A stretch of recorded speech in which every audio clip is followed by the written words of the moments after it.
I think society today faces many challenges, whether on health or whether on food. If we think of diabetes, obesity, cardiovascular disease, cancer, stunting, nutrient deficiency, you go into climate change, water scarcity, all of these things, food waste, biodiversity, nitrogen depletion of the soil, all of these things, if you look at these challenges that societies face, as far as I can see, pulses are part of the solution in each of those cases. And so to me, the way I like to look at things is that pulses are like a golden thread woven through the fabric of the more balanced and sustainable food system that we'd all like to see. And that is exactly why in December 2013, the United Nations passed a resolution to designate this year, 2016, as the International Year of Pulses. So the United Nations has handed this package to the Food and Agriculture Organization based in Rome, 70-year-old organization that looks at global food systems. The Food and Agriculture Office this year is trying for the first time to work in partnership with what they call non-state actors.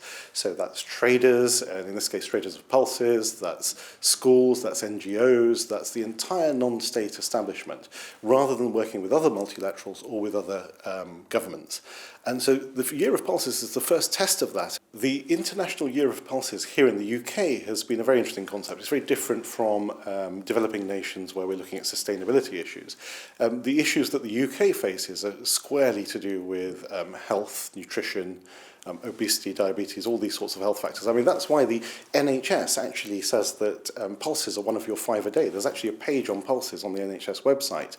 And it won't be long before I suspect somebody will do some research, hopefully this year in the Year of Pulses, looking at the effect of eating a slightly more pulse-based diet on cost to the NHS or cost to a health system, because they pay for themselves.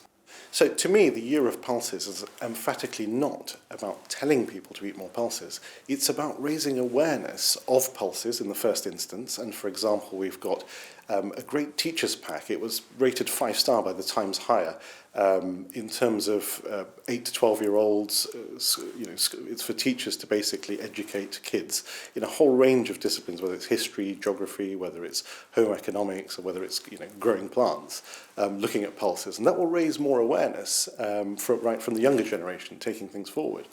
But there's so much more to do on the Year of Pulses, and what I'd like to see by the end of it is that having made people aware of pulses, that they start digging a little bit more into some of the scientific research that's sitting behind this whole concept, whether it's to do with health and nutrition, whether it's to do with sustainability and the environment and water resources. The facts are all out there. But by the end of the Year of Pulses, by the end of 2016, what would be great to see is that, let's say, the CEO of a food manufacturing company saying to their product development department, why don't you experiment with a few applications of pulse-based flours in some of the products that you're doing? We'd love to see more chefs using pulses within the food service sector, and there seems to be a lot of innovation. I mean, as a trial, we did our launch event at the Gate restaurant in London. They came out with a range of 10 recipes, all pulse-based from different parts of the world, all absolutely fabulous. And there's so much more that can be done across the food service sector.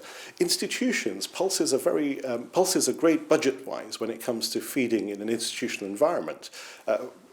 Per unit of protein, they're a fraction of the cost of other protein sources.